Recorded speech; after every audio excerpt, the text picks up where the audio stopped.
السلام علیکم۔ اصحاب یاسین کا واقعہ۔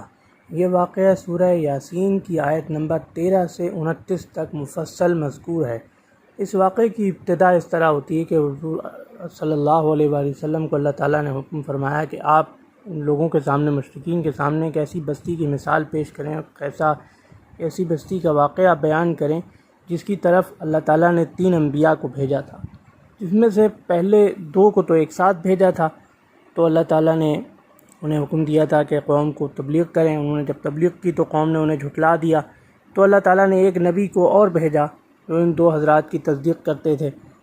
تینوں حضرات نے جب فرمایا کہ ہم اللہ کی طرف سے رسول ہیں، لیکن قوم نے انہیں جھٹلا دیا، اور قوم نے کہا کہ آپ لوگ تو بالکل ہماری طرح کے انسان ہیں، آپ رسول ہیں، یہ ہم کیسے مان لیں؟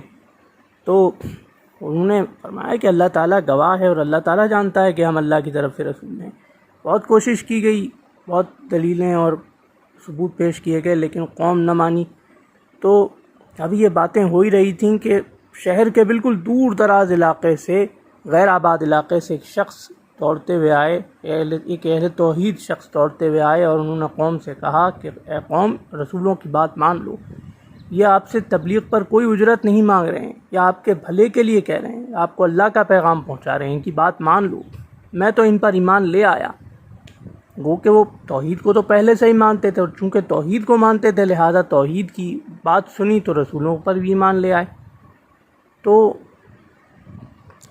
انہوں نے تو فوراً گواہی دے دی کہ میں توحید کو تو مانتا ہی ہوں، میں رسولوں کو بھی توحید کے علمبردار کے طور پر، توحید کے مبلغ کے طور پر، اور اللہ کے برگزیدہ پیغمبروں کے طور پر مانتا ہوں، لہذا میری بات سن لو اور تم بھی ان کو مان لو۔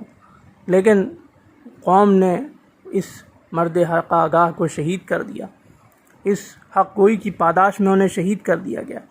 تو اللہ تعالیٰ فرماتا ہے ہم نے ان کی روح سے فرمایا کہ جاؤ جنت میں، تم جنت میں داخل ہو جاؤ۔ تو انہوں نے عرض کی، انہوں نے خواہش کی کہ کاش میری قوم کو پتہ چل جاتا کہ اللہ تعالیٰ نے میری کس حق گوئی اور کس کام کی وجہ سے مجھے بخش دیا، میرے گناہ معاف کر دیے، غلطیاں بخش دیں، اور مجھے جنت میں اور نیک لوگوں کے ساتھ شامل کر دیا۔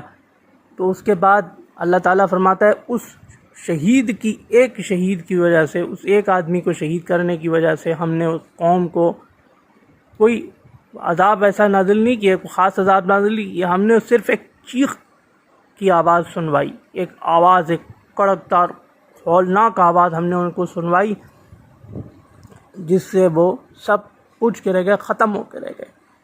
یہ مختصر واقعہ اصحاب یاسین کا سورہ یاسین میں مذکور ہے، آپ کی خدمت میں پیش کیا۔ مشرکین اور منکرین خدا کے انجام کی عبرت انگیز داستان، عبرت انگیز واقعہ، ایک انتہائی سبق آموز واقعہ آپ کی خدمت میں پیش کیا۔ اللہ حافظ۔